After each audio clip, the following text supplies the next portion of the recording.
I jumped the gun. Thank you. Well, we'll reconvene now in open session for the Amery Board of Education. We're going to start out tonight with the Esser community feedback session. And so I don't think there was anybody here. Yeah. Some of the information that you're going to see here is information that we shared last month, but I'll be brief and then hit up the new information and then give folks an opportunity to chime in if they have items to share. Esser funding. Esser stands for Elementary Secondary School Emergency Relief Fund, ESSER. In essence, it's commonly referred to as COVID relief, federal dollars. The rounds of Esser that have existed thus far is rounds 1, 2, round A and B, and then the third, which is now Esser 3. Esser 1 was used to pay for clubhouse child care staff. Please note that's simply one of the hundreds of check boxes that could have been checked. We could have paid any of our staff that weren't here, whether it be bus drivers or food service or paras. It simply was that we checked clubhouse. So it wasn't as if they needed financial support. It was simply the box that we checked. The second round was used to pay for the HVAC system at the elementary school, $848,679. The HVAC system was actually $865, so we had to grab and declare $17,000 of that in a different way beyond Esser 2. And then Esser 3 is the $1.229 million that we're here talking about now. The Esser $3 needs to be spent by September 30th of 2024. Emphasis on assessing and addressing learning loss, and all activities supported by Esther must be to prevent, prepare for, and respond to the COVID-19 pandemic. The stakeholders that needed to be spoken to are students, families, school and district administrators, teachers, principals, school leaders, other educators, school staff, and teachers' unions were appropriate. The Esser 3 timeline is approval of state dollars, as in state of Wisconsin approving federal dollars. That's occurred. Application window opened on December 6th, and the application window closes on March 11th. We have not submitted that application because we have not had our community engagement complete, which is what we're doing here this evening. Proposed expenditures for Esser 3. Again, these are proposals. Nothing's been submitted. 2 staff additions we talked about last time, a additional 3rd grade instructor. We have a large group of kids in that class, and we have some demonstrated academic need. Remember, those were kids who were here as kindergartners and 1st graders, where they missed 3 months during kindergarten, 2 months during 1st, and they've been here, and it certainly hasn't been everything settled during times of COVID as 2nd graders, and they're moving into 3rd grade next year. Additional high school math teacher, which will allow us to do year-long math for freshmen and sophomores. A lot of research proving that that's a successful way to go. Middle school has done that for much of Mr. Benson's time here, and that's been very successful. District technology, these are all new items that I am putting forth to you to consider. Cybersecurity, this is for external security threats, wireless and network infrastructure. Internet access and usability is the idea there. Phone system, which is a communications upgrade. And lastly, network security for internal security. All of those are eligible Esser 3 expenditures. Those are all proposals. And then lastly, maintenance proposal. If needed to occur, we have to replace the heat pumps at the middle school. We have 72. About 20 of them have failed. We could do that through the district budget. We could do that through referendum dollars if the referendum did pass, or we could do it through Esser dollars. We simply need to be prepared to hit the ground running and get that done this summer while the kids are gone and have that ready for the fall. Because remember, heat pumps don't just heat the building, they also cool the building. And without heat and cooling, that would be fine in May and September, but I'm not so much, so that would be great in January and July. And then lastly, is an opportunity for folks to provide feedback if they have any. Before that, if you have any questions for me on the information I just imparted, I would be happy to try and help. Under the district technology and infrastructure, Yes. with the phone systems, the communication upgrade, What would all be involved with that? Well, you're swapping out your system that you presently have, adding new phones and new technology to allow those phones to communicate with each other and also to communicate with our security system, our new PAs and clocks, which will allow you to do all of that right from your phone.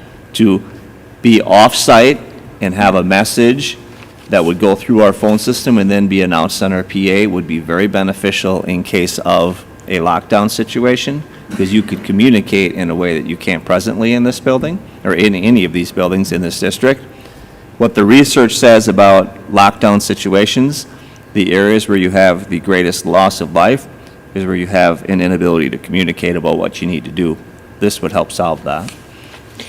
Was that part of the proposed plan when we did the security plan The update? phones were not, the PA systems were, the cameras were, phones were not part of that. I mean, was it, I mean, I know we Talked didn't about. pass about it, but we talked about it when that security company came in and did the Yes. overall review, right? Yes, Okay. but that is not part of it. That is not what we, It's not what we passed, but. Correct. But that was what was kind of the plan that was given, and we kind of Mm-hmm. piecemealed what we could afford, right? Yes. And that phone communication was kind of talked about back then, right? yes, it was talked about at that time. So the technology items plus the staff addition items, just that page, which would be what, the 12th, 11th and 12th slides, that's 1.229 million right there, just that page. If you add, Over the course of both years. it's 2 years, $1.229 million total. Now, the application, you need to encumber all of that money. If you need to do something different with that money after you've submitted it, you simply do a budget revision. Andy's in charge of that portal, and he could easily do that budget revision. It would be improbable to say that whatever decision you made here in March of 2022 would still be 100% where you sit in September of 2024. I don't know what's going to happen in the next 2.5 years. I don't think anyone would. So this would encompass it. If you add heat pumps, then something else has to come off the list, because then you're moving towards 2 million, because heat pumps would be about 700,000. So, but do we need to allocate all the money in our plan, in our application? You do, but there's been some mixed messaging going on about that recently. But our understanding as of today is yes, you need to encumber all the money. How much is just the teachers? 260,000 for those two over the course of paying them for 2 years, salary and benefits. And what about after those 2 years are up? You know, Shar brought that up at our last meeting. We don't want to hire teachers. I mean, obviously, we can hire them under a provisional basis, but if it's successful and we're seeing that this is positive, we It know. becomes a budget item at that point, and which portion of the budget that's paid from, we couldn't begin to tell you at that point, because the state hasn't told us a thing about that biennium budget. They can't really tell us much about the present biennium budget. Well, and that's the other question is, do we need to use some of this money just to make our budget? Because We may. they kind of ended up saying, you need to use this to, That's what because they we're said. going to reduce. I think we all have concerns about the unknown of using federal dollars to pay for state aid. It's never happened in the history of the state of Wisconsin, most Right. likely, and that's what we're having to do. So it's a best guess is how that's going to go for everyone, all 450 school districts. Right. And you've probably heard, the surplus in the state, they're talking about that. There's everything out there, what they would like to do with that, whether it be tax relief or more money to schools, all that's, a lot can happen in the next 2 years. There's so much. Yeah. So this, I believe, would be the opportune time to entertain any feedback that anyone has to provide. And this is where we can entertain feedback from Yep. Yep. Absolutely. Anybody out there? If you would Anybody? like to say Best anything. thoughts to share?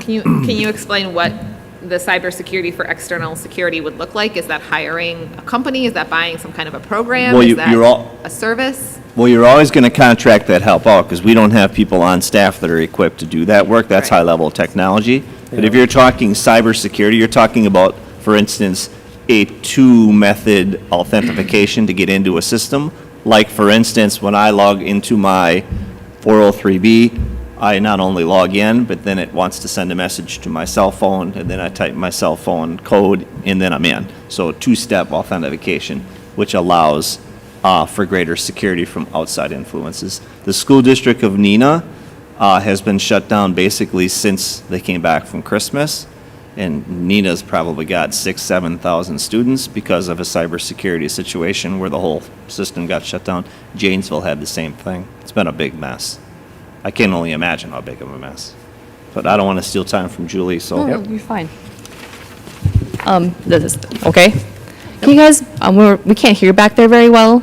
I'm not sure if you're not close enough to the mic but we can't hear very well. Okay, I'll talk louder. Okay.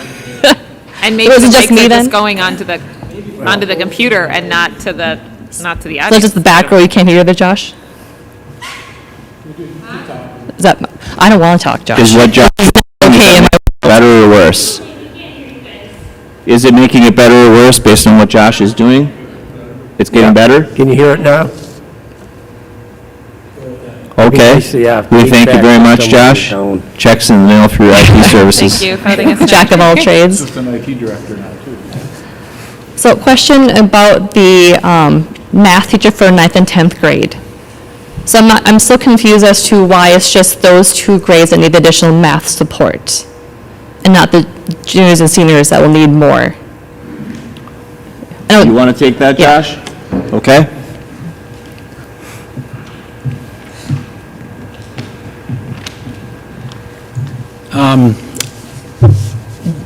The reason that it's targeted there is because with the block schedule, the only classes that are going to get impacted with the block scheduling are pre-algebra and algebra, and then some English 9 and some English 10 classrooms. And so what the skinnies mean is that basically we're doing a 45-ish minute class within the block schedule.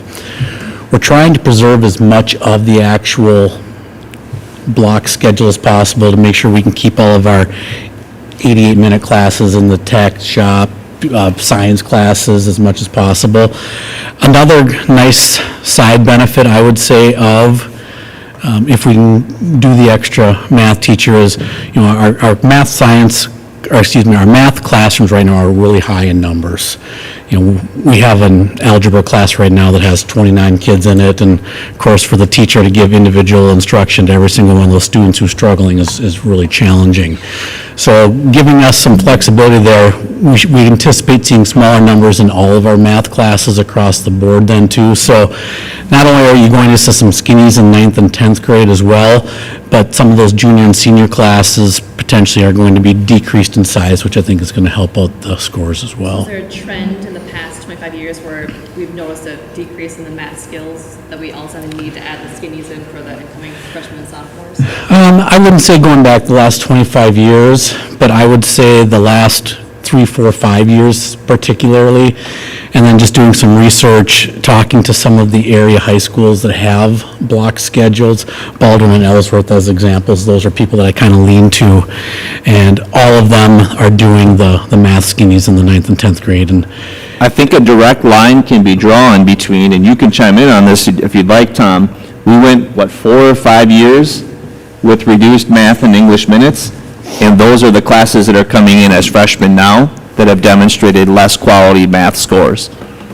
I can just say at the middle school, and you have to be really careful when you look at numbers because scores across the state dropped by about 6 points because of instruction time in all subject areas. But at the middle school, we had math classes that were extended longer, all year long, in longer periods of time. And then about 6 or 7 years ago, they cut staff to the middle school, and my time cut down significantly. And our scores fell. We went from having the scores in the top 10 to top 15 of all schools in the state. So, out of 380 schools, we were in the top 10 every year. That started to fall. We went kind of frustrated with that.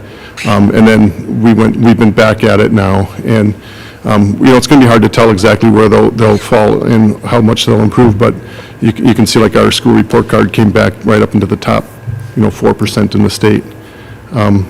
Math scores haven't necessarily fallen. Math scores at the middle school have always been consistently strong. But I think one of the things we looked at is that when kids are at the middle school taking math every day, and then they're going to the high school in the 9th and 10th grade where they were taking them by the semester and then not at another semester, that there was a window there for those two grades that we really wanted to clean up by saying, no, they're going to take math year long, not one semester and not. Because in the schedule right now, a lot of the kids take math for one semester, they don't the second semester. And that's a skill that we like to keep them going all year long. Tom, if you could speak to the state of Wisconsin and where scores dropped the most, elementary and intermediate, the English language arts scores plummeted. Yep. Middle and high school, the math scores plummeted. Is that accurate? Yeah. Scores drops in every area, in every district statewide, but you can kind of tell where the kids needed the most direct instruction, and it was reading at the lower levels, and so they fell significant. At the middle school level, it was math, and it was way more than the English or reading because they needed that direct instruction, so that was more affected. So we're, really happy with how things are going this year, but I think that having math year long at the high school has been something that we've been talking about for a long time. So it's probably safe to say that mom and dad, despite their best efforts, couldn't teach elementary, intermediate school kids to read in the way that they ought to be able to, because that was not their area of training and skill and expertise, and they could no longer help them with their middle school and high school math because it was beyond their math skill. I know I fit in that category. I can't teach my kids to read, that's for sure. And Josh can speak to this better, but I think, when you take a look at adding math teacher will enable them to have math year long at 9th and 10th grade, but then also, like you said, increase sections. As kids get older, then they start to pick and choose. Are they going to go on into pre-calc and calc and some of the much more advanced math? Some do and some don't. I guess I have an add-on question to that. So talking about our 8th grade parents who are working with their kids to prep for high school, they go from 8th grade math and now they're being placed in geometry for a freshman year. Now, as a 7th grader, our class was a test subject in Amery for if we skipped pre-algebra in 7th grade and go straight to algebra in 8th grade. And when we got to 8th grade and got thrown into algebra, they learned real fast that it was not okay. He has spent half the year catching us up with pre-algebra and then start algebra. They revert back to having pre-algebra 7th grade and algebra at 8th grade. So now we're having kids jump from, I'm not sure what they do for 8th grade math now, to some going right to geometry. Are we going to hinder those kids by jumping them ahead when they haven't gotten the building blocks that they need to do those skills? I can tell you that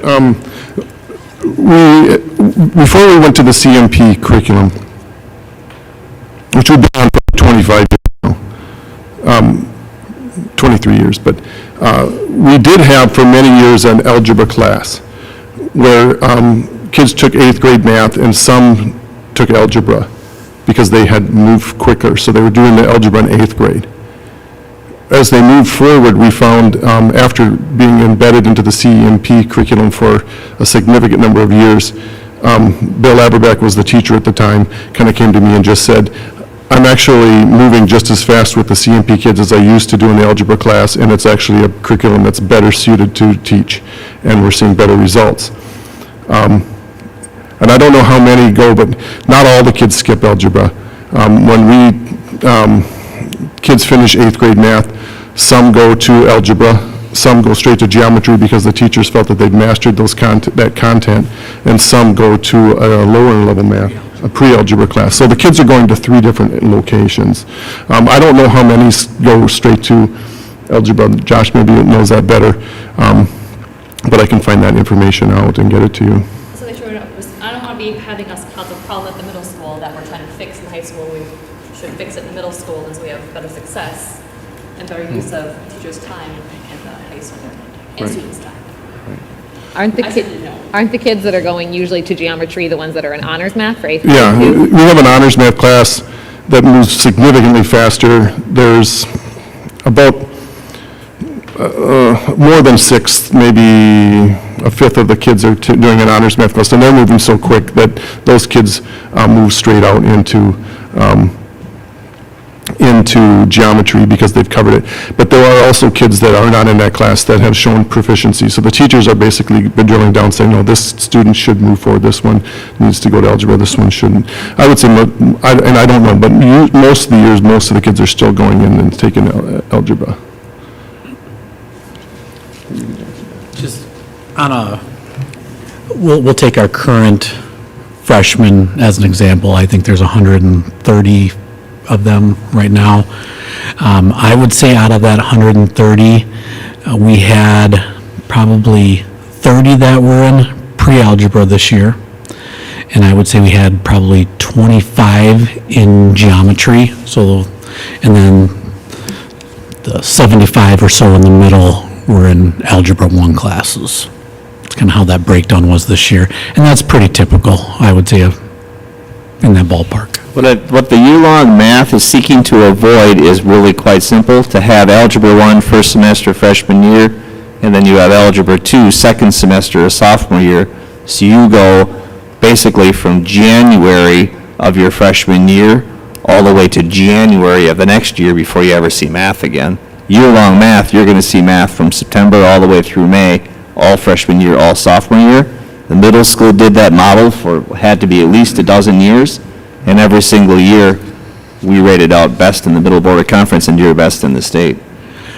Just for clarification, not all sophomores would have year-round. If they were on that track version where they took, say, geometry as a freshman, you know, they're going to be in the upper level classes that are still going to be blocked at this time.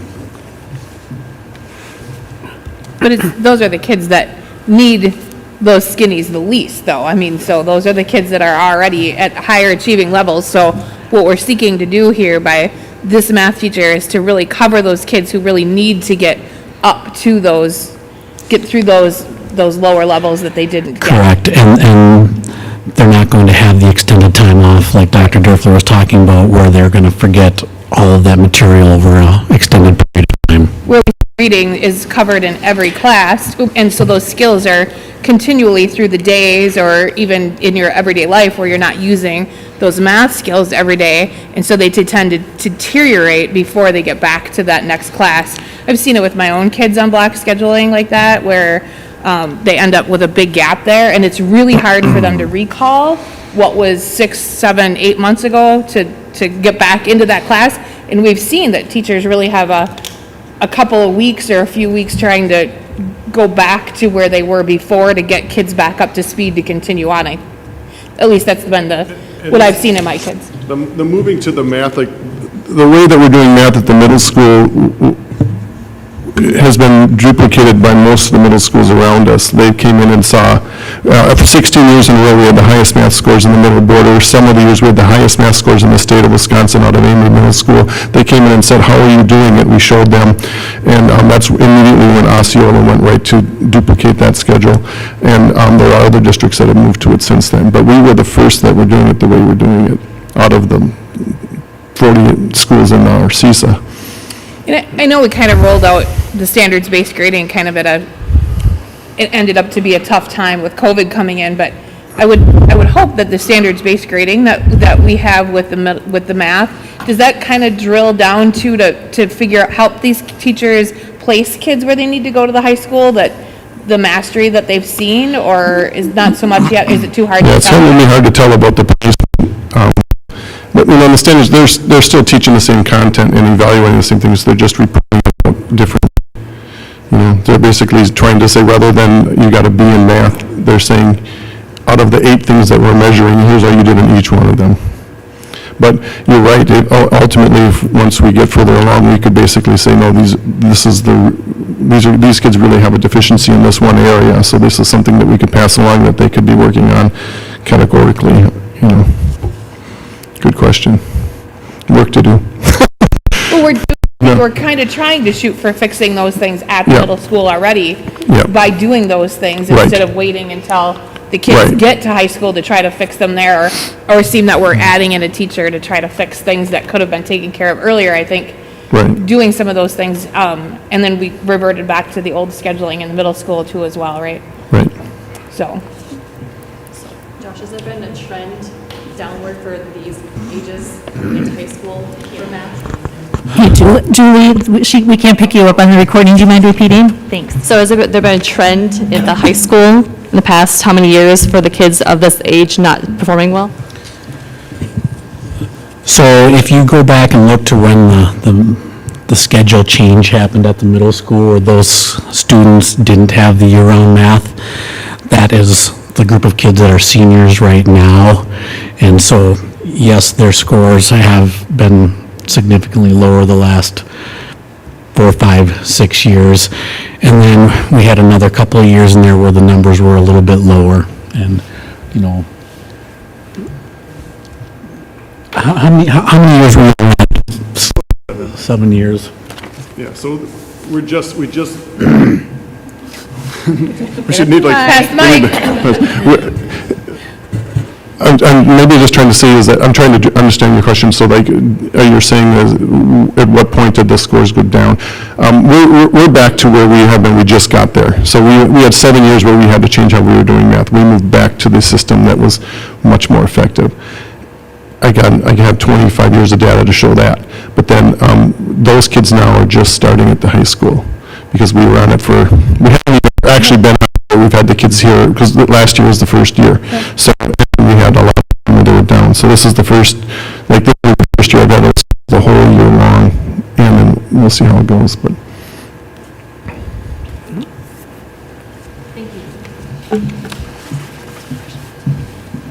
Thank you. I guess my question, getting back to Esser dollars, is maybe just like, I'd like to see a breakdown of how much the cybersecurity and the other technology and infrastructure things would run us. And I guess I'm still kind of wondering, you know, do we need to allocate money to try to make budget, or do we need to allocate all this money, you know what I mean, and say that this is... It doesn't let you leave X dollars aside, you have to encumber all dollars. Well, I understand that. I'll but get I'm- what you're saying, because we might need to do that. Right, but what I'm saying, like, some of the things that we had from the last Esser meeting, Yep.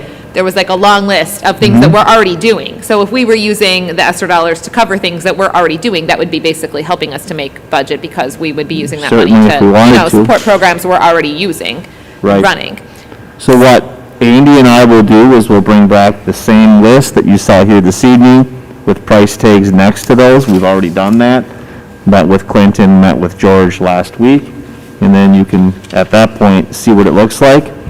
None of the expenses are going to be approved other than the 2 instructors in March, if that's what you choose to do, because we got to get those out there to get the best teachers.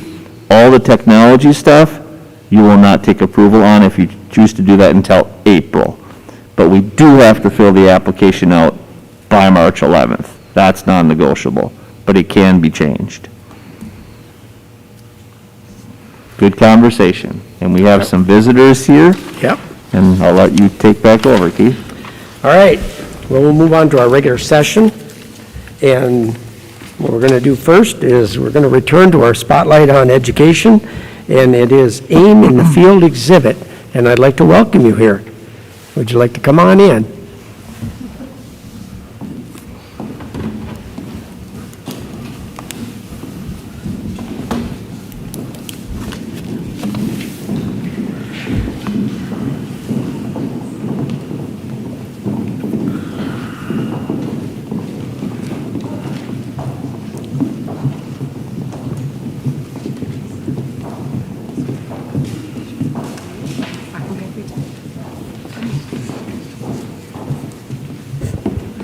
Good evening.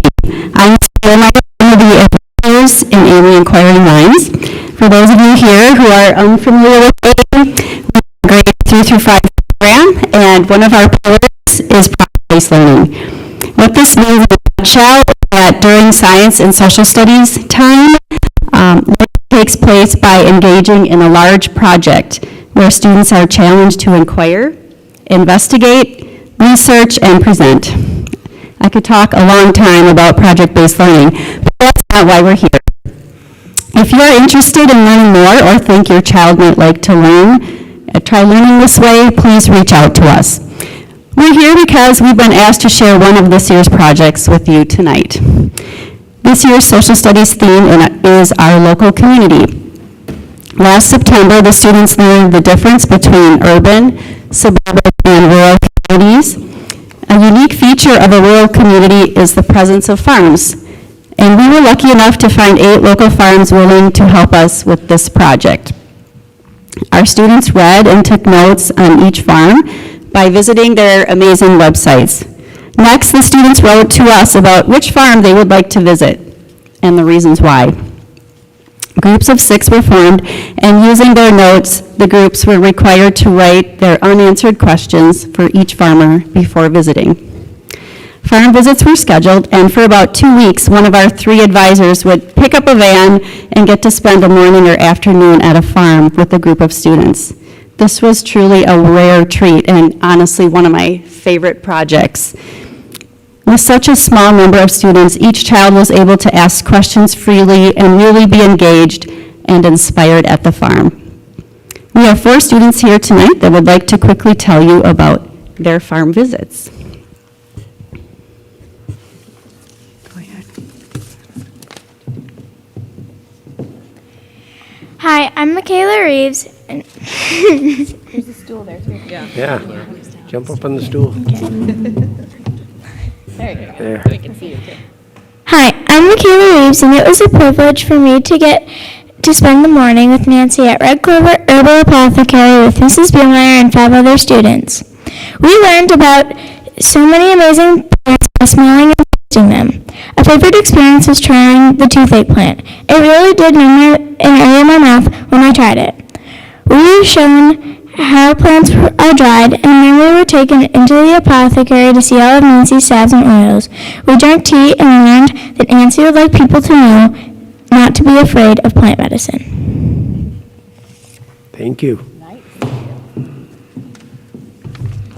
Hi, I'm Mason Evenson, and I went to Blackbrook Farm. Blackbrook Farm raises beef, cattle, pigs, goats, and harvests 65 different types of vegetables and crops. We learned more about composting and different types of farming practices that they use around the farm. I decided to paint a picture of rainbow carrots because we got to try different colors of rainbow carrots, and they're unique. We also went into the field and got to pick our own pumpkins. I know me and my classmates had such a great time at the farm, riding on the hayride and washing our own vegetables that we got to take home. Thank you, Ela and James Dodge, for letting us tour and learn about your amazing farm. Thank you.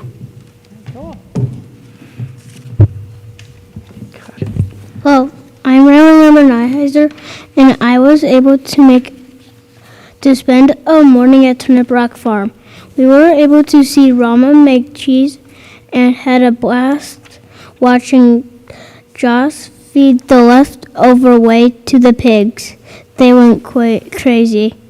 We also saw grass-fed cows and got to pick some carrots. They were giant, not like the ones at my house.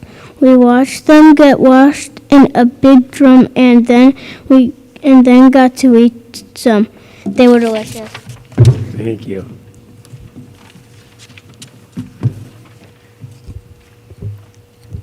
Hi, my name is Everett Stone. I went to see how goats are raised at Cylon Rolling Acres in Deer Park.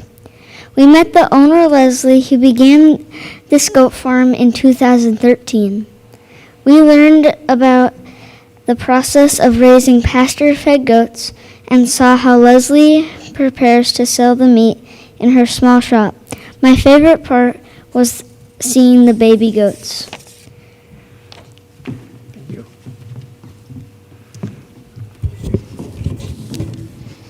All right, back at school following the farm visits, the student groups wrote essays, created artwork, and wrote speeches about the farm that they visited. Their goal was to educate the Amery community about these special places and the products that they have available here to us locally. On February 3rd, a showcase event was held at Farm Table Gallery, where the students had the opportunity to share their artwork and speak to a live audience about their farm experience and their understanding of sustainable farming. We encourage you to stop by the gallery to read these essays and see the beautiful artwork that was created in art class with Mrs. Renee Anderson.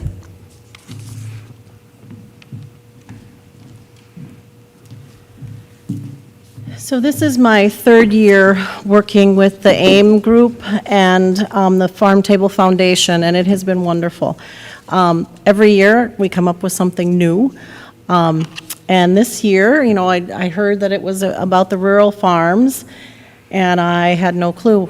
And so Mrs. Bielmeyer brought stacks of these little canvases to me, and we were learning about the color wheel and monochromatic colors. Can anyone tell me what monochromatic means? It means you take one color and then you start with the lightest color and slowly go darker. Okay, so it's just one color. Mono means one, and we add it to white, and it increasingly gets darker. So in order to make this all fit together, I asked them what intrigued them at that farm. And I just wrote it down, and I started looking for pictures. I tried to get most of them from the farm, maybe if they had a website, or ones that would work best. And then I had a lot of work to do in the beginning. As you can see up on your screen or up on the big TV, the first picture is the one I found for Riley, and the next one I had to turn it to grayscale. The third one is, it's called posterizing, and you take it down to 4 or 5 layers of color. I printed them out, and then the kids took some pencils and made their own carbon paper on the back. And then they traced the lightest color first, which was white on here. And that's what the lightest color of paint that they used. They waited for that to dry. They put this hinge back down. Then they painted or traced the next darkest color. And we just kept doing that. And you can see on the fourth picture that pig is starting to show. Now, I told all the kids that I wanted them to know that this was a high school project that I did with the high school students when I was there. And so they looked at me like, how are we going to do this? But they worked very hard. They worked hard for about a month on this project, and they were very dedicated. At the end, we needed to add some details back in to make sure it looked like something that they could be very proud of and have a remembrance of their trip to that farm. So I did help them out at the end a little bit, but it was a collaborative project we did together, and I think they turned out beautiful. And if you have time, go down to see that gallery show. It's beautiful. Thank you.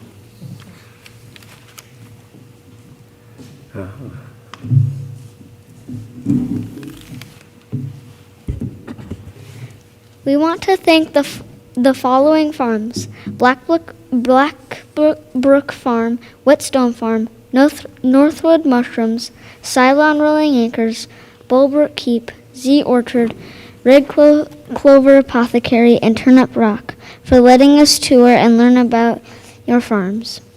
We would also like to thank Sylvia and Farm Table for partnering with us to present our showcase to the community.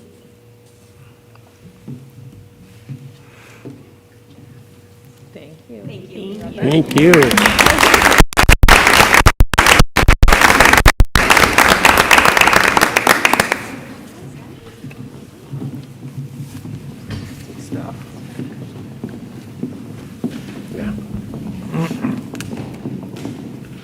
Well, that always just amazes me because I can't even draw a stick figure. So. These kids, I swear, the art that these kids turn out is amazing, and what a effort that is. They have way more patience than I have to do that, and awesome with the farm inclusion there with them learning about our communities. That's awesome. It's nice to see. Yes, and a big thank you to the people out there in the community that help make it work. Yes. Yeah, that's crazy. That's Good. huge. Next, we will go to our consent agenda items. That was me. It was. And all the vouchers looked in order, and I would make a motion to approve the consent agenda items as presented. Okay, and a second? Second. Dale? All in favor, say aye. Aye. Aye. That's, motion's carried. In community comments, I don't have anyone signed up, so we'll move on to our administrative and committee and department reports.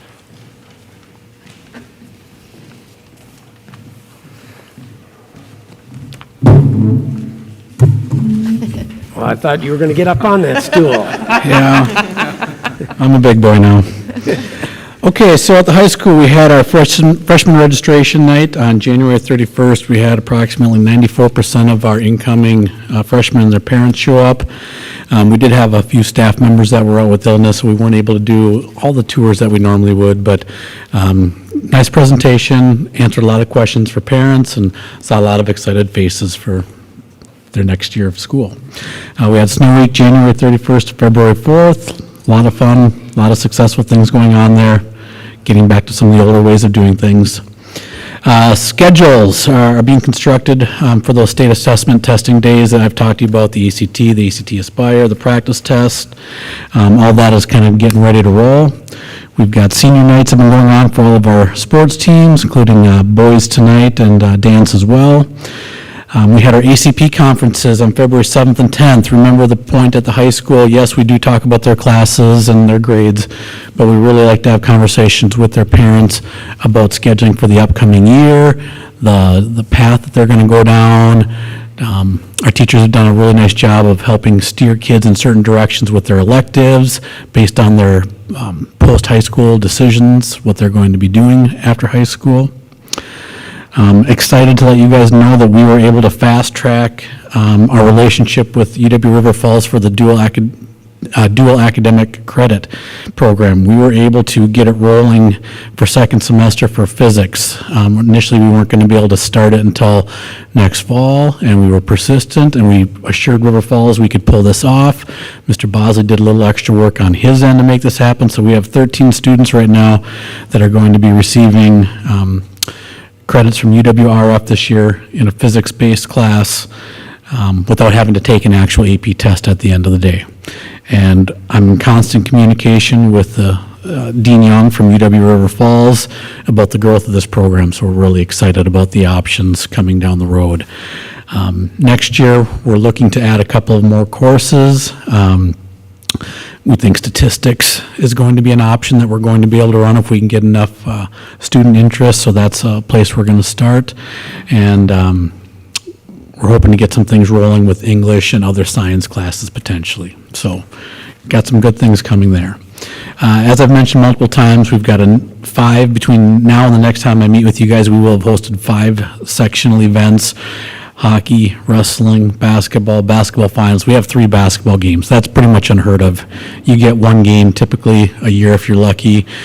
Not only do we have 3 basketball, we have 5 significant events, so we get to really showcase our facilities for those. February 22nd, we have our ACT Boot Camp Day. I've talked to you guys about that before. And then March 8th is the ACT for 11th grade. It should say 9th, 10th, and 12th grade will be remote learners on the packet. Any questions about the high school? Thank you. Thank you, Josh.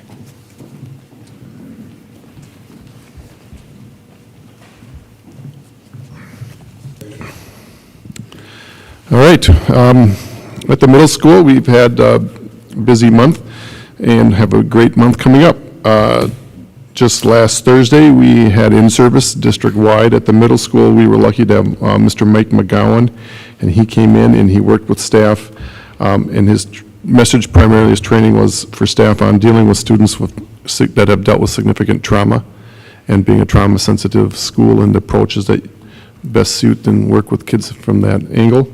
And he also worked with some support staff at that time.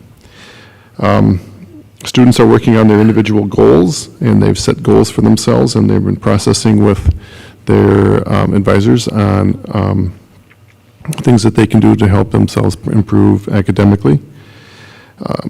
the end of the trimester 2 is coming up on March 4th, and students will be doing some adjustments and changing classes one more time for the final 12 weeks. We're hot and heavy into middle school quiz bowl, which is 6th grade, and those kids continue to compete in the quiz bowl, and the final championship will be March 2nd. We kicked off Genius Hour last week. Genius Hour is a project-based learning program, and basically the premise is that lead the students through just kind of an understanding of what a really effective research will look like, so that it's in depth, but we give them a lot of power to voice and choice involvement on their project. And at one point that we get them going is we give them an hour a week and say, okay, we want you to continue to research on whatever you want, whatever your passion is, whatever you're interested in, and then they can research it, and then they do a presentation. It's open to the community to come forth and just see the different Genius Hour presentations, a Genius Hour Expo, and people have asked me to, how does that work? And well, the kids come in and they're like, well, what do I have to research? Whatever you want, and how do I present it? That's up to you. Whatever you think is going to be the best way to do it. And they end up doing way better projects than if we dictated to them exactly what to do and how to do it. So, but it takes some time to break that down for them to get to that point. Students this week at the middle school are working on Random Acts of Kindness Week, and so they have activities and things that our kids are doing to show kindness and recognize kindness in others. Just like Josh at the high school is working with the ACT and ACT Aspire, we're doing forward prepping as well. We're preparing our schedules and doing the work that's necessary to have a successful assessment period. And again, the forward test is for all students grades 3 through 8. All students 3 through 8 take language arts, reading language arts, and also math. And then kids in 4th grade and 8th grade also take social studies and science. And the 10th grade still does the forward. They take the social studies portion only. And that test is going to be coming up in April. We have a winter dance coming up on Thursday, so that will be fun, and that's kind of being tied to this Random Acts of Kindness. They're doing some fun things. And I want to thank, I know Kate Weisenbeck and Andrew Uhas and the leadership kids have put in a ton of work on making this dance successful. And kind of suiting in with all these different great student programs, Regional Destination Imagination hits the DI kids. If you want to see real creative kids, there's the place to go and see some amazing creative projects. Those kids have their regional competition on March 5th, so it's a ways away, but it will happen before we meet again. So, and hopefully they do well and move on to state. Any questions? I've seen the flyer for the dance. It looks pretty cool. Yeah, it's going to be fun. You looking for chaperones? Yeah, we are looking for chaperones if you want to join. You can come in and put on a glow stick. And It looks pretty cool, I gotta say. It was made by kids, I'm told. Students, yeah. Yeah, it looks really cool. Very excited. All right, thank you. Thank you.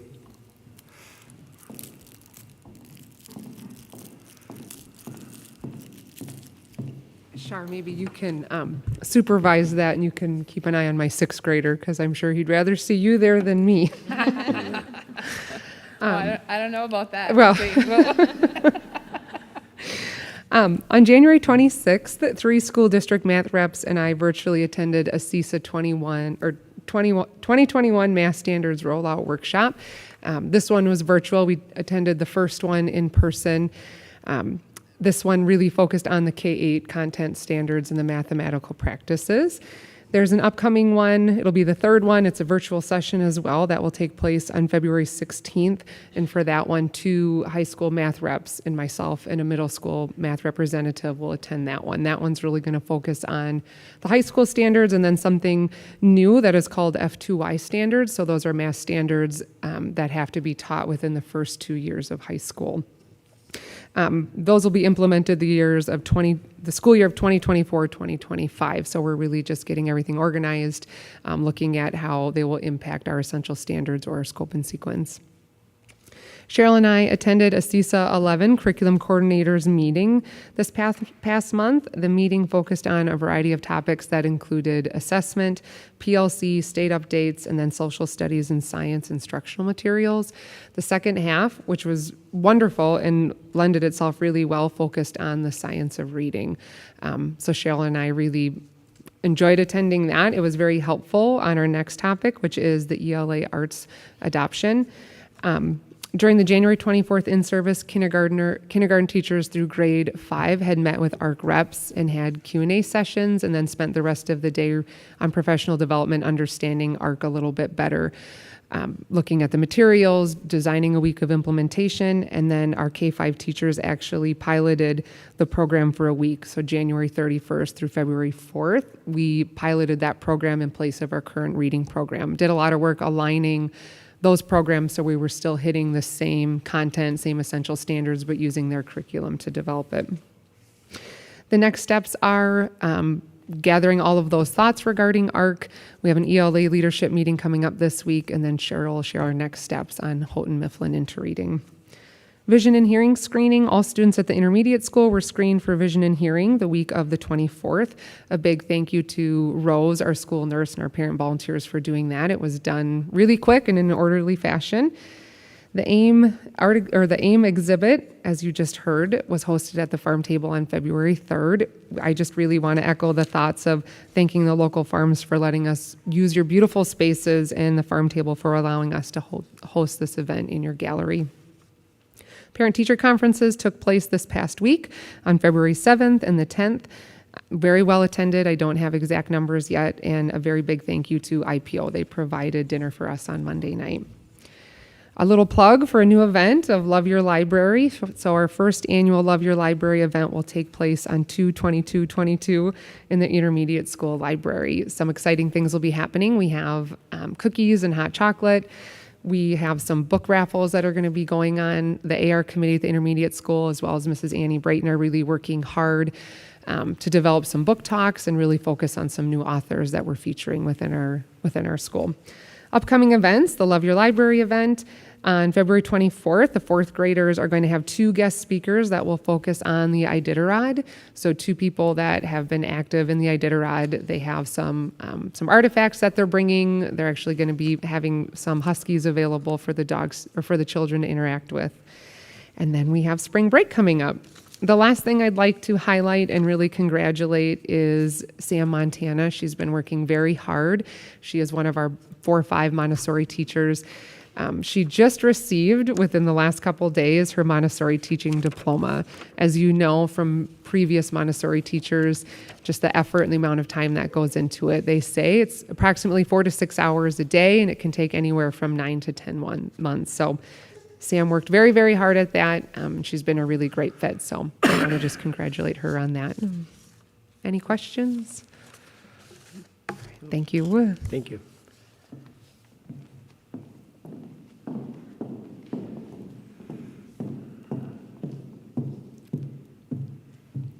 Happy Valentine's Day. It was a very fun day at Leon Elementary School today. We had lots of red and pink and a special treat from John McBride, our new Director of Food Service. He gave everybody ice cream at lunchtime. I handed it out to the children, but they loved it, and it was for all children, whether they had big lunch or hot lunch. So lots of fun. If you go back to memory lane when you got to have that little bag of Valentines and you got to open them up and you had lots of candy. And I have 2 new bracelets. One is a poppet. I'm sure you've heard of poppets. And one is a gummy bracelet that I get to eat after I wore it all day today. Yeah. So I'm sure you are all very jealous. No, it was really fun. It's what used to be pink, except for, the fuzz. That's right. This would probably be the best time to appreciate the hearts that are on our door as well, Becky. All the hearts are on the district office door from the intermediate school kids, and I think our favorite thus far, put up there twice, is "You smell good." Now tell them why it's the favorite. Because my son was in the office after school, told Becky she smelled good. After he sniffed her. We love it. Oh, love it. Way to go, Becky. Way to go. Out of the mouth of babes, right? Love it. So Jessica talked about the pilots that we have been doing, and it has been a very good process that our teachers have been involved in. And I just want to take the opportunity, both Jess and I want to take the opportunity to thank our staff. It has been a grueling process because book companies don't send all the materials like they used to, so they've had to learn the system, they've had to learn passwords, they've had to download materials in order to do a good job of piloting, and they really have put hours and hours and hours into it. So we want to thank them as we continue our journey toward this really big decision. Elementary school, this week and next week, we are celebrating Black History Month every February. People in the United States celebrate the achievements and history of our African Americans as part of Black History Month. We celebrate Black people who changed history and fought for what is right. So for the next couple of weeks, we will be learning about people who have made a difference, such as Frederick Douglass, who was born a slave. It was very difficult, as we all know, well, we don't know, but very difficult being a slave. And he learned to read and to write and was able to escape slavery and help make a difference. So we announced that this morning to our children, and every day for the next 2 weeks, we will be sharing another little story of some of our Black history friends, our friends from history, Black America. Our Kids Heart Challenge is once again taking place at the elementary school, and Mrs. Peterson, our Phi-Ed teacher, does just an amazing job with that program. It's an educational program that teaches physical fitness and promotes the value of community service to our students and families. At this time, Mrs. Peterson shared with me this morning that the children have almost raised $15,000 for the American Heart Association. We want to thank Dick's Market for donating granola bars and Pickard Trucking for donating bottled water for each one of our children as they go in the gym and do their jump rope for heart stuff. This Thursday is a Parents as Partners meeting, and families that are not able to attend in person are welcome to attend by Zoom, and we've had some parents take us up on that, which is unique and fun, and they've been very patient on the other end as we try to talk to them like we do here. This month's agenda includes information on our Parents as Partners budget, the upcoming school calendar, and our carnival, and our guest speaker is none other than our transportation supervisor, Mr. Ryan Pease, whom you are going to hear from later on this evening. So we are excited to hear from him and some of the new things that he has happening in transportation. Our spring carnival is scheduled for Friday, March 4th. It's Down on the Farm is the theme, and we are very excited about that. It's a big family event, and we are still in need of additional prize donations and volunteers. Parents, if you are listening, please contact the elementary office if you're willing to help. This coming Thursday, Jessica and I will be meeting with the Amery PD and the juvenile court intake worker from the county to review procedures and processes for student truancy. There is a new procedure where the elementary and the intermediate school may, if we wish, cite families through the municipal court. I'm assuming our school board member knows all about that, right? And so we will be meeting to learn about that and to decide what our procedures and processes are. Both Jessica and I want to work with our families, but when there are students that are excessively absent from school, the first step now is to go to the municipal court instead of the county. So we'll learn more about that and report on that next school board meeting. And then February 24th is our second grade concert at 6:30 in the high school auditorium. And Mrs. Henningsgaard, our fabulous music teacher, said, you know, Cheryl, they've never been in the auditorium. As second graders, they have not performed. So that will be a fun experience for all involved. So any questions? Thank you. Sounds good. Thank you. Thanks.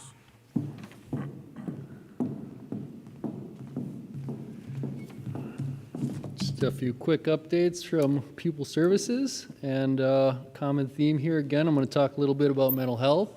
There was a survey, and really just for parents coming into the high school who attended in-person conferences this last conference time, and it was just a brief survey intended to get the perceptions of what parents think are the greatest mental health needs, challenges, opinions around, you know, how we can support families, students with mental health. So we'll be interested to see some of the input that we have gotten from that survey.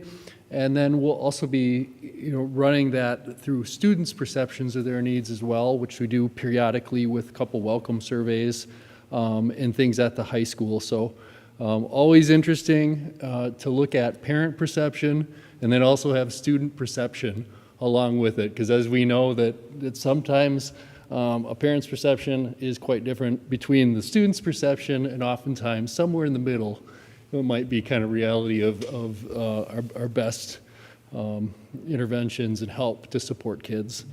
And with that support, we're getting some support around mental health programming by Chris Crow, who's associated with the Polk County Mental Health Task Force.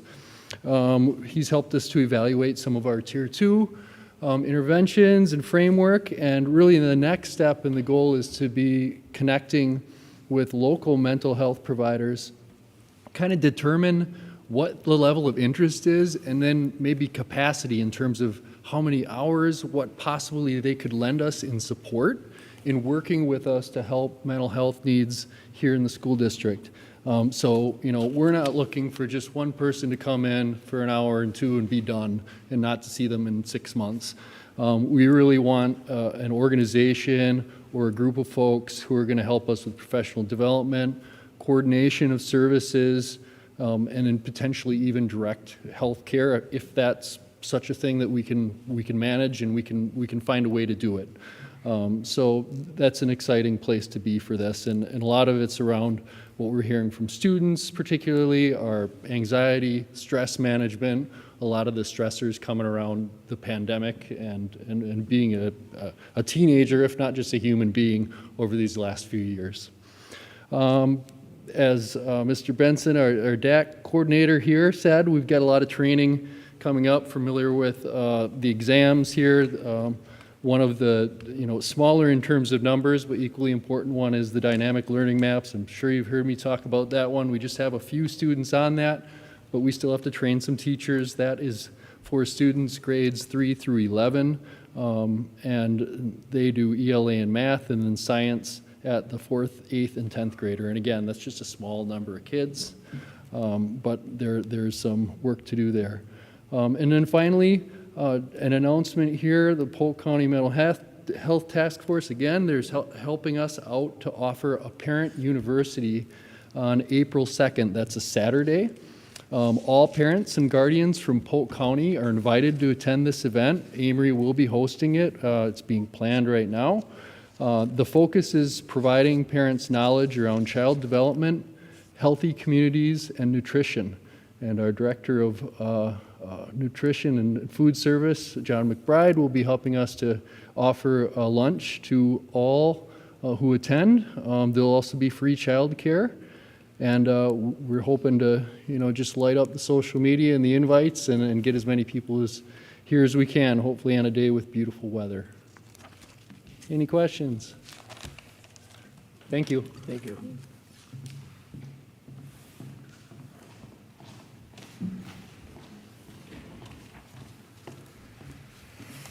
Hello, I'm Ryan Pease. I don't think I've met most of you guys, but I'm the new transportation director and also grounds. I do have a little slideshow that I have up here that I'm going to try to go by. And then if you guys want to ask questions in between it on some of the other ones, I'm fine with that. I'll try to pause with each one. So we'll start with the first one. It's just last year's numbers for the miles in our buses was 142,257. Fuel was 17,751 gallons. Repairs were 32,527. And then our vans were 70,294 miles, 3,371 gallons of fuel, and $13,360 in repairs.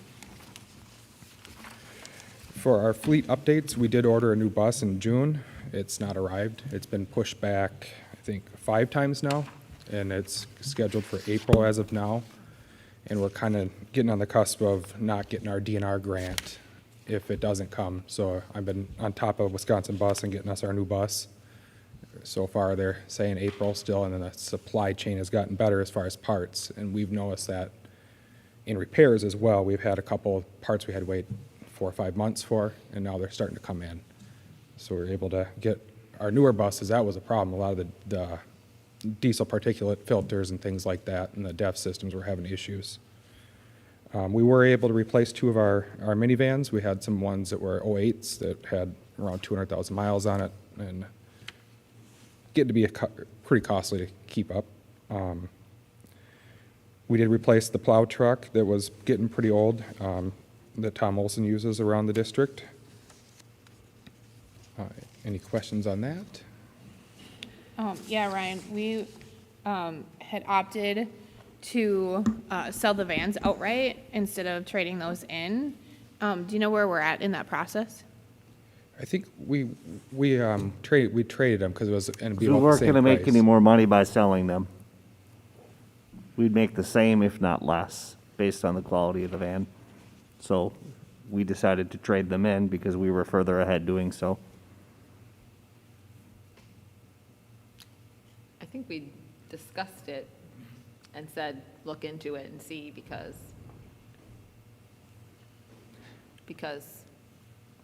we were wondering if you would get more from selling them.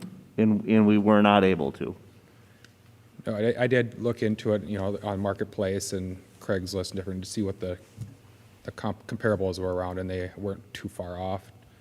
And the amount of hassle it would have taken to sell them. And there were some major issues. One of them had a blown head gasket, and we were just kind of limping that one along. The other one was pretty rusty and banged up. And then for like the part sources for the buses and things, are we locked into like buying from a certain company, or do you look around, or is there how do you source the parts for that? We look around. We do multiple through Cummins, through Fleet Pride, local parts stores, Amazon. I mean, whatever we can find to get these parts that we need. A lot of them are warranty parts that we've had issues with, so they come directly from Cummins or from Wisconsin Bus, and those are the ones we're having a hard time with. Yeah. And it's the same. I mean, there's other districts I've talked to having the same issues. Their buses are down for 3-4 months, and luckily our spares are in decent shape, and we're able to keep the students moving. Yeah. So then a new thing that's coming up now, and it just started, is the entry-level driver training, and that just changed February 7th. We're required to send new drivers to an actual school. I was able to look into it, and I signed up, and it was approved just about a week ago to be a driver training facility. And that is going to save us approximately $5,000 to $7,000 in training costs, because otherwise I'd have to send them out. And I think we're having a hard enough time getting drivers now if I had to send them out for training for weeks, and then this way we're getting them in-house they're working with my drivers, they're getting to know the routes. I think it'll work way better this way than going the other route. The big change will have to, like in hours and a curriculum, and ours is fine now, but I'd like to switch it to more safe schools, which we all have a vector app that we can do online courses through, and then I can assign it to each individual ones. Or if I have a driver that needs an update on something that I could assign them different courses. And it's similar to what I used in the past when my other company worked with. You know, if there's an issue we're having with a certain problem, I could assign them a course, they'd watch it, they'd take a little test on it, and we'd move on. But we can do that for the new driver training, and there's a lot of stuff through that program that we can use. Because the stuff that I have in my office is VHS tape, and I haven't seen a VCR. Then another thing we've just switched to is we've used TransFinder before. Our old software was from the 90s, and it just wasn't user-friendly. It didn't work well with anything. The maps were not readable, and no one ever really used it. It was just, we're paying for something we weren't using. TransFinder has this new Route Finder Plus that came out, I think 3 years ago, and it's way more user-friendly. It links to our Power School. Everything at midnight will link with what we have in there. So as long as we have it right in Power School, it'll go there and vice versa. And the big thing is printed turn-by-turn directions for subs, because right now you look at our route books, and for a sub it's really hard. Even for like me to hop on a route, it's really hard to know each route and all the stops, and they change a lot. So this hopefully will help with that. And it'll also allow me, when we get new students, I can optimize the route to work better for time and fuel and mileage and stuff like that. And we haven't had this happen yet, but a route absorption. So if I happen to have a day where I am a shorter driver, I have no subs, the program will automatically absorb a route into 2 or 3 different drivers, and they can make it up. And the plan is eventually it'll be able to do a notification to all the parents of the time that will happen. So any questions on that part of it for the TransFinder? So we'll go into this is kind of in the future. TransFinder has a bunch of different options, and the one is the Stop Finder I'd like to get into, and this one's relatively reasonable. And it's an app that the students and the parents have access to. They can make changes, and at some point it would even allow them to select to have an option to tell, like, hey, this bus is at the stop before, or they can put a geo restriction, like when they're in a certain section, it'll tell me, hey, they're almost there, or it will tell them if the bus is behind, which we've ran into a couple times where we don't have a good way of notifying the parents of each route without doing like a canvas of way too many people. And then the Wayfinder is, I'd say probably a year or 2 out from being able to get to that point, but this one would actually have a tablet on each bus, and it would be turn-by-turn direction for the driver, and it would tell you when you get to that stop what students are supposed to get on.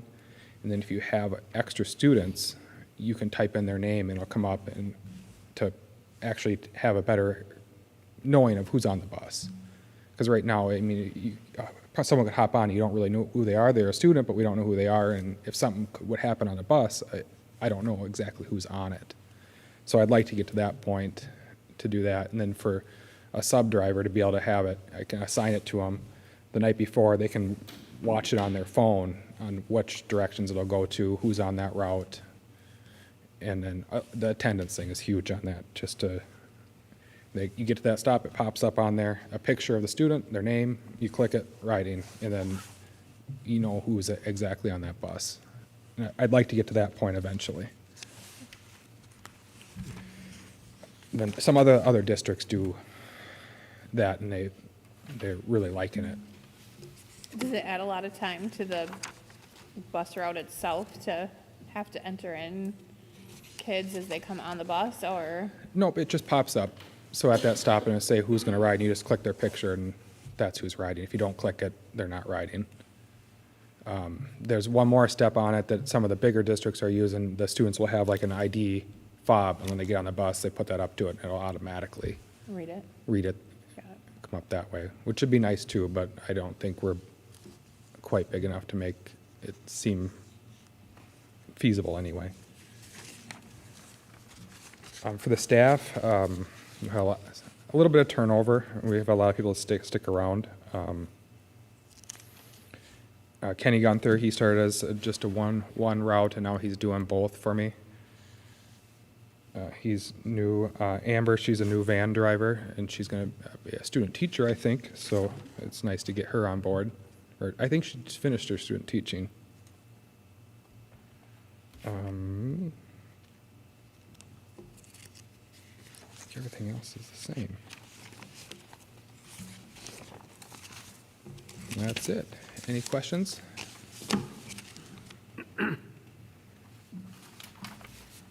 No, we're So there. do we have, Go ahead. do we have enough drivers or enough to get by? I actually, just last week, I took on a route because we lost another driver. So right now, we have all the routes filled, including me driving both AM and PM, and a couple subs. So we're still looking, ongoing. Yep. So- It seems like I find one, and then something else changes, and I'm still looking again. Yep. But we have been able to cover all the routes and haven't had any issues with that. Okay. Well, we really appreciate everyone who drives bus and van. Thank you. Gets all of our students here and home safely. Yeah, there's nothing more important than getting the kids here and back safely and all of the sporting events and the extracurricular stuff, so thanks for everybody pitching in and doing a good job. Yeah, thank you. And then when we come into the sports seasons, I mean, now we're pretty light on it, but it'd be interesting in the spring, trying to get everything covered, because a lot of the sports leave during route, and so I got to get drivers to cover it, or someone to go, at least go drop them off, then a route driver can go pick them up, but we get it figured out. Yeah, it's a lot of coordinating. Yep. Thank you. Yeah, thank you. More complicated than we know. Yes, thank you. Thank you. Next, we will go to our informational items, and we'll go to Fund 46. Okay. All right. Fund 46, this is a long time coming. The background on Fund 46, you'll see on the second slide, is a school board with an approved long-term capital improvement plan, minimum 10 years, may establish a trust that is funded with a transfer from the general fund. The contribution from Fund 10, which is the general fund, to Fund 46, the long-term capital improvement trust fund, is recorded as an expenditure for shared cost and equalization aid purposes. Future expenditures from Fund 46 are not a shared cost. So it's a one-time transfer. And that's what occurred here in the school district of Amery. I'll get to that in a moment. School board is prohibited from removing the money deposited for a period of 5 years. After the initial 5-year wait is over, funds may be used for the purposes identified in the approved long-term capital improvement plan. Fund 46 assets may not be transferred to any other school district fund. The district's Fund 46 was established on November 28th of 2016, so the funds became allowed to be used 5 years later on November 28th of 2021. The current balance is $180,000, $180,620.42. The plan is to spend most available funds, but keep Fund 46 open for possible future use. So, a possible use for that money would be to redo the pavement running east-west on campus and north-south, and potentially use part of to be used for part of the heat pump replacement at the middle school. So this is the fourth way in which we could fund that project. So no action needs to occur this evening. This is simply informational. It was referenced in previous board meetings. We're bringing it here. Some of you were involved in its creation back 5 years ago. The money is still there, and it still has a use, and one of those declared uses would be for those roads. I would add not only paving those roads, but adding new signage to make it a safer walk and a safer drive, And lastly, look at ways to make the entire area safer by creating obvious entrance and exit points at the the high school parking lot, and also where that crosswalk exists between the high school and the elementary school. So again, it's informational. We can proceed forward with whatever you want, but nothing's going to be acted on here this evening. Questions you might have for me or for Andy? I guess I'm curious as to how much was initially put into Fund 46. $500 to open it. Okay. And then we added this, we've only contributed it one other year, and that was the difference, I guess, between, we don't make a whole lot of interest on it, so. We didn't yeah. make much interest? No. So you don't have to wait 5 years after the money is put into it to be able to touch the funds, just 5 years after the fund itself was created? Correct, yeah. Regardless of when the funds are put in. So if we Correct. had put money into Fund 46 last year, it would be available to take out this year? Correct. Okay. So we have a recent estimate, this is recent as Thursday or Friday, George sent from one of our local providers on pavement. The dollar amount is actually less than what's here, so it's a possibility. If you want us to bring back bids for that work, we certainly can, or You're we talking could. about paving the roads? Yep, or we could do another project altogether. It doesn't have to be done this month, doesn't have to be done next month, but if we were to pave the roads, it would make the most sense to do it during the season when it can be done, which was the summer, when there's no traffic and the weather's warm. And what's the priority level of paving those Yeah. areas versus doing something else? The priority would be fairly high. I wouldn't say it's as high as referendum high, or it would be on the referendum list, but it's a use that was declared way back when this account was open, so that use still exists. There's still an opportunity to do just what we said we might do with it way back 5 years ago. So it's not referendum high, but it's heavily traveled as much as any roads in Amery, probably, other than the main street. A lot of traffic for 9 months a year. You know, I guess the biggest thing is kind of wanting to see what will happen with the referendum, and if the referendum passes, and we're talking about restructuring the elementary school pickup, obviously, you know, that should all be in conjunction, and if Correct. we don't pass a referendum, we're going to need to use every bit of this money to do Yep. the essential projects. Which is why it's an informational item. We're in a holding pattern until we know more after April 5th. Yeah. And just to clarify, the original plan we put in when we opened Fund 46, obviously it can be changed, it can be amended to reflect, obviously, changes in, just like the other one. And these funds were allowed to be used a little over a year ago, but they just haven't yet. We simply haven't, Okay. it became active for use in November of 2021, so what, 3 months ago?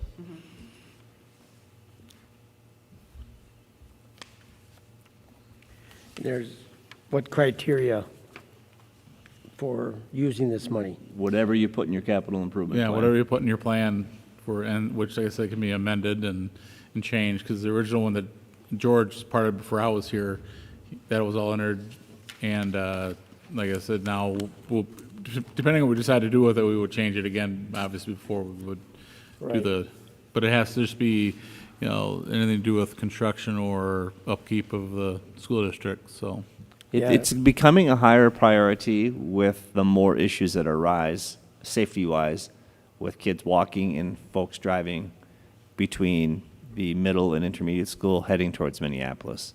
It's not a safe situation at that intersection there by the middle school, and it's not an entirely safe situation because there's really no demarcation between where people are driving and where people are walking Right. when you get by the football field. It's all part of the same road. Yeah. There's literally not even a curb. So if we're going to do it, we would also put those landmarks and the signage in to make it a safer area. So that's really how it's rising on priority. Yeah, I used to go out there in the summertime a lot. If the kids are at band practice or something and they're marching down there, and I used to, like, just myself walking from the middle school down that way, and it's just, and then even if you're traveling yourself coming in that way, it's pretty hard, like, when school is getting out, where kids are walking to and from activities there. Right, the dual crosswalk that is football field corner to middle school, middle school to intermediate school has become football corner to intermediate school. They just do diagonal. They're Yeah. going right across. And people are turning right, people are turning left, people are going straight, all four directions there. Can we see a, kind of a mock-up of what we would like to see there, what that looks like in vision? We've before we already decide contacted a civil engineer to come in to see if that's through Kraus Anderson, to see what they can mock up for us in combination with what we would want to do at the elementary. Yeah. So all that tied together. And the high school too, like you were saying. Yes. Like, it's just that parking lot just goes It's- into the road, right. and so cars are turning like Right. Yeah, four it's different horrible. places. Yeah. Like I said, yeah, you get up It's by the not high safe. school there, and that's just all free-for-all coming out of that parking lot. Right. Yeah, You in know. fact, coming into the last board meeting, maybe something I was doing after school, soon after school, they have the crosswalk in between the elementary and then the parking lot that goes to the high school. And, we have people standing there now with signs, but as people are literally pulling out of this high school parking lot, you're looking for those people pulling out because they're not seeing the sign. And I literally missed the person standing, holding the sign, like which way I was supposed to go, because I was concerned about traffic coming from the high school, gonna hit me. And, it's hard to try to see Right. everything that's going on there. That's really hard. It's my recommendation that we fact find and potentially take action on this in April and get it on the calendar. But you need more information, so we'll bring more information in March. Yeah, and I've been coming to the school for a long time, picking up kids and stuff after school, and it seems like it's getting It's more gotten worse. chaotic. It's gotten Every gotten year, worse. I swear it's gotten worse. It has. So we'll bring more info. Okay. Next, we'll have Aaron give us a recap of the, Yes, well, Chelsea and I attended the school board convention as board members, and we attended some good sessions, and we get to choose some of the individual sessions that we want to attend. I was the delegate for the assembly, where we voted on the different proposals that school boards have suggested to the WASB to take to the legislature. That's always a very interesting meeting, and this year was the first year they allowed Zoom participants as well as in-person participants. So that was also a little interesting, because they kept losing the feed, and then we'd have to stop the meeting and wait until they could get the feed going again. But anyway, and then we had some great keynote speakers that were in the general sessions that we all got to attend. And so one of those, I guess, that really stuck out to me was a speaker who talked about, really education is about, and it starts with caring about our students, and that, you can't really get to the academics until you care about the student. And he just has had a lot of success with taking students from, inner city schools, poor neighborhoods, kids that have struggled, and made them extremely successful academically because he focuses on a small group of them, and just has had really great success. And so I guess I think we all kind of know that about education. You don't go into education and become a teacher for the money. And I think that's something that we've worked on as a district a lot in the past few years. I've seen, a lot of attention to being a trauma-sensitive school, and to, showing care and concern for our students. And I just think it's great that we are working on that and paying attention to that. And I think that we have just amazing, amazing teachers in this district. So, it's always something we can continue to work on and talk about. But I think that as a whole, our district just does a really fabulous job of trying to have somebody connect with all of our students. Every teacher is not going to connect with every student. Every student's not going to love the same teacher. That is perfectly understandable. And but I think as a district, I've seen so many different ways that we try to say just at least somebody is connecting with each student. And so I just think that's fabulous. But yeah, it was a great learning session. anything else, Chelsea? Just that, we were there for 2 full days, and I attended several sessions as well, specifically in regard to school policies, such as freedom of speech issues with regard to school board meetings, open records requests, referendum planning, legislative updates. Just, it was very informational and good seminar. It was nice to be there in person. Yeah. Yeah, last year I did it Zoom, and that was interesting. I folded laundry while I listened to an explanation about school budgets, but being in there in person was great. Good, thank you. Now we'll move on to our action items. First is the review of our COVID-19 safe return to school plan. Okay, well, we've been looking at this since August. We have new numbers. You'll see here in the slideshow more of the same. We've got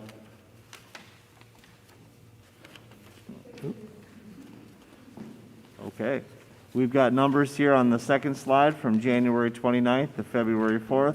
We had 13 cases of COVID. You'll see the blue are the staff, the red are the students. The most recent window of activity was the 5th through the 11th. Last week, we had 2 total cases, so it would probably be a safe assumption to say whatever surge we had, that surge has come and gone, and we're back to a better place. You'll see numbers that are cumulative from September 1 of 2021 through the present, through Friday, and you'll see the percentages that go with that. The matrix remained as is since August of last year, and then you'll see the tally of substitute staff by day for the month of December, the month of January, and then the first half of the month of February. And what the trend is this. In the last 2-3 weeks since we started talking more seriously about this topic, our numbers have come down. We're averaging about 10-12 subs a day. That's what we averaged in, say, the year 2017. And we're also not seeing none available, as in we are not able to cover classrooms nearly as often. I don't know what the future holds, but that's where we are at present over the course of the last 2-3 weeks. So that's all good news.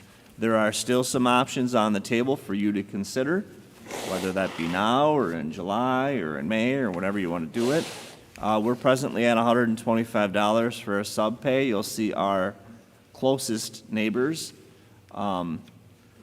We could increase that rate of pay from $125 to $130. That's not necessarily a recommendation that I would ask that you act on now, but you certainly could for July. It would make us remain competitive. Free lunch for our subs. It's the least we can do. Whether they receive it or not is completely up to them, but it's a small gesture and certainly would be a good gesture. And lastly, a bonus program where we have a signing bonus for subs. They work X number of sub jobs, and they would receive X bonus. You can determine what those days and those values are. Referral bonus for referring someone into district, and then a bonus for every X number of sub days that you worked. And that could be mirrored in the support staff group. You'll see on the last slide, again, free lunch, and then you have to do it in a different way because they're hourly as opposed to contracted for a day. So the numbers and the details of that simply look different. So if we're looking at addressing the sub situation to make sure we have classrooms covered, we're no longer in that position. At least we aren't here today. We could be next week or next month, I don't know.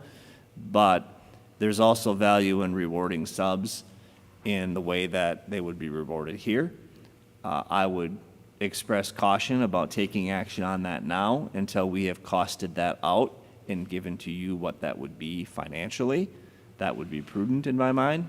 And then at that point, you could make change on that, just like you make change in any other employee group, like support staff, certified staff, administrative group, and do that in the months of April and May and make it effective for July. But you, again, can do whatever you see fit.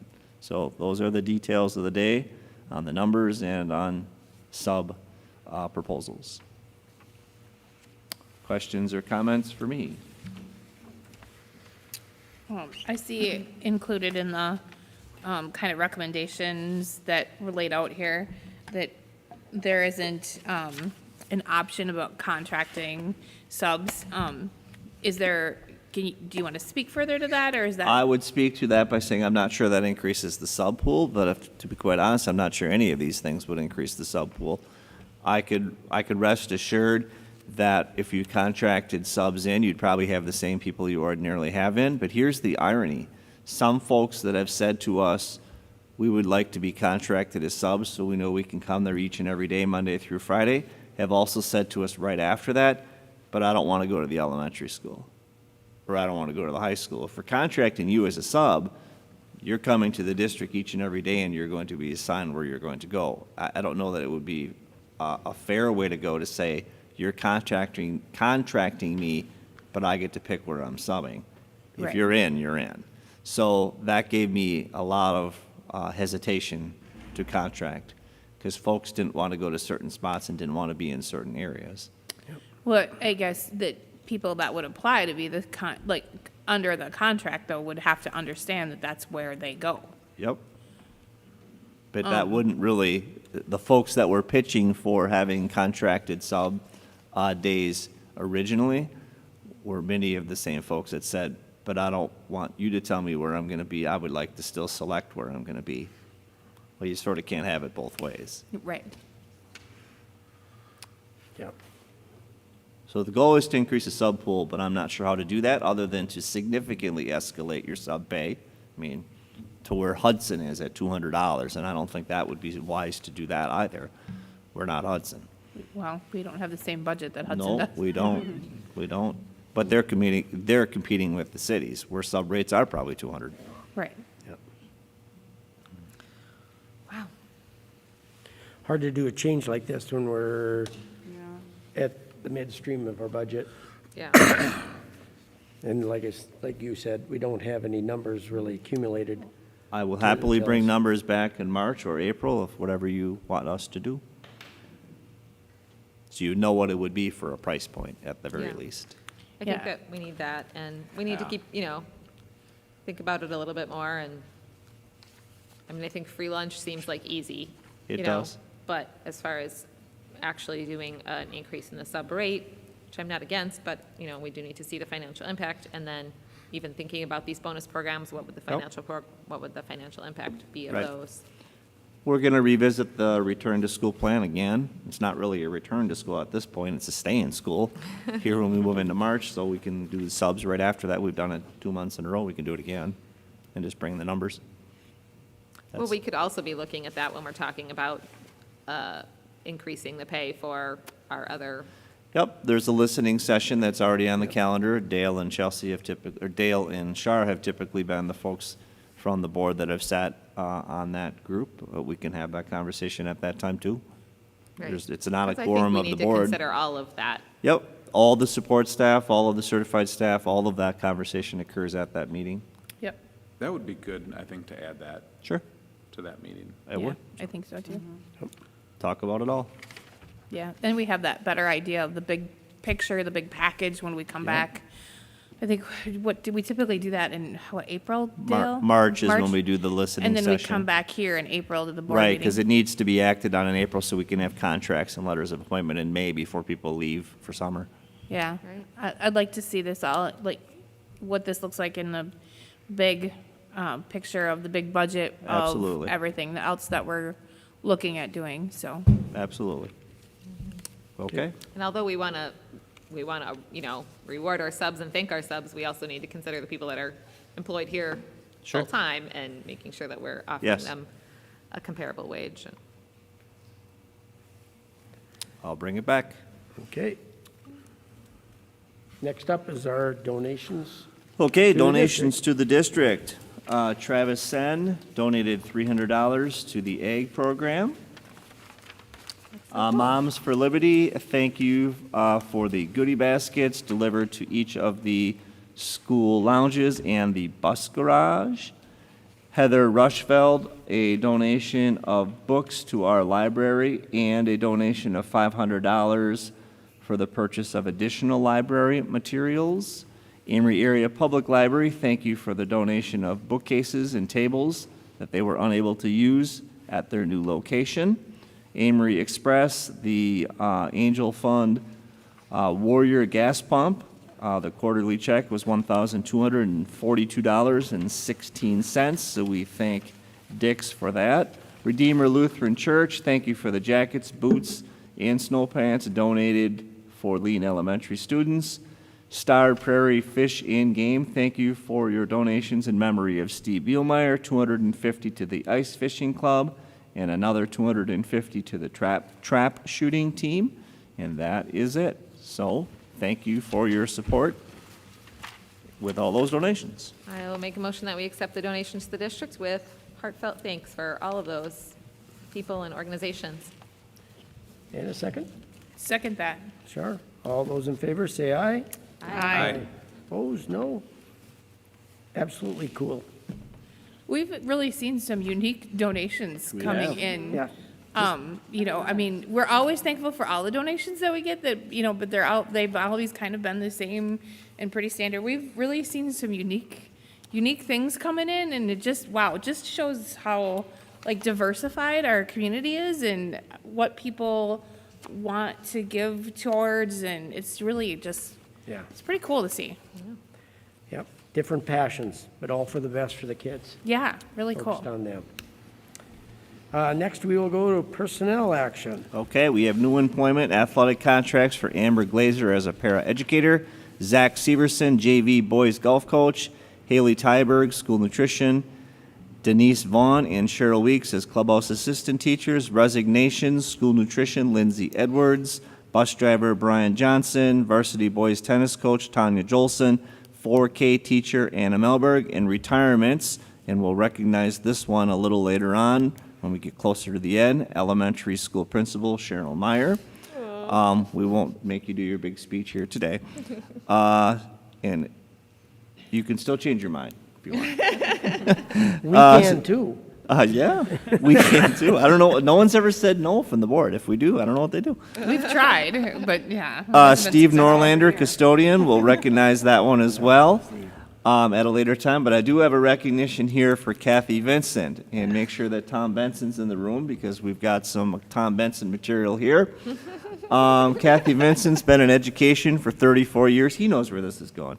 21 years in Amery. Her funniest favorite memory in, not sure if the second part of this funniest memory is appropriate. That's where Tom comes in.